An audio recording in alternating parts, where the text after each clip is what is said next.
we're in the process of trying to grow our church, not so much in a preservation mode, but in a growth mode. And in our conversations about growing membership, part of our conversation is devoted, although we don't call them nuns and skeptics, I think generically we refer to them as agnostic, but that in growing our church, we need to find ways to reach out into the agnostic, it's not a community, but into the agnostic population, in order to draw in people who still have some hope, who still are seekers. Mm-hmm. And it occurs to me from comments at the very beginning of the morning with you, in making a comment about the issues of the day, that one reason we fail at that, or don't succeed enough, is that we are allowing the politicians to co-opt these critical issues of the day. And we are allowing these issues to be defined by politics rather than by faith and by ethics and morality.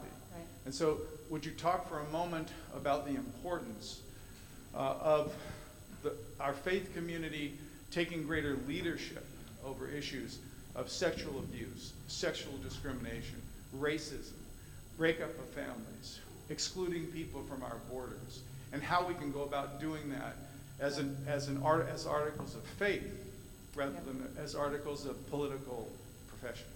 I'm so grateful to you for bringing this up, because that should be number 6. I mean, I think the sense is we need to be out in the world, but public theology.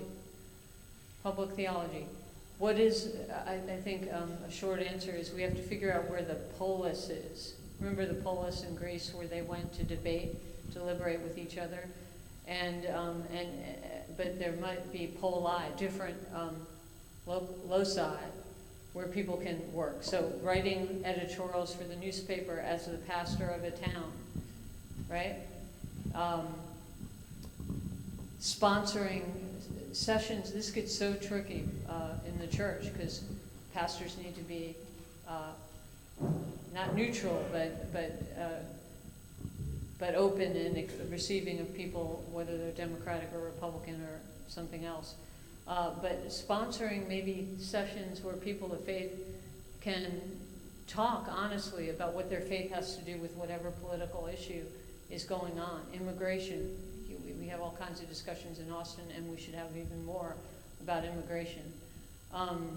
This is pretty concrete, but I've set up a number of debates so that we take actual debates where we divide people up and have them argue for or against certain political positions, but they're not necessarily arguing what they think, but they just agree to come to the debate and participate so they can understand both points of view. They might be assigned the other side, and it fosters, then you have a discussion following where people are a little more open-minded toward those who have a point of disagreement with them. But writing is a huge way, blogging is a huge way. Setting up conversations like I described is an important way. I think the biggest single factor, though, which ties into something I said at the end, isn't, we kind of know what we can do, but we don't have time as pastors, as professors. We don't have energy. We feel like we're not going to do it good enough. We feel like we don't know how to write. We don't know what and those problems can be solved if we can create time and space to practice and figure it out, right? And talk to people who can help us develop skills. But the key to it all is figuring out how to have some it's play. I'm telling you, it's figuring out how to find some sacred space in our lives. That's the wrong wording. We have to elbow away something else and make sacred space in our lives to be able to sit and say, how can I do, I don't know your name, what's your name?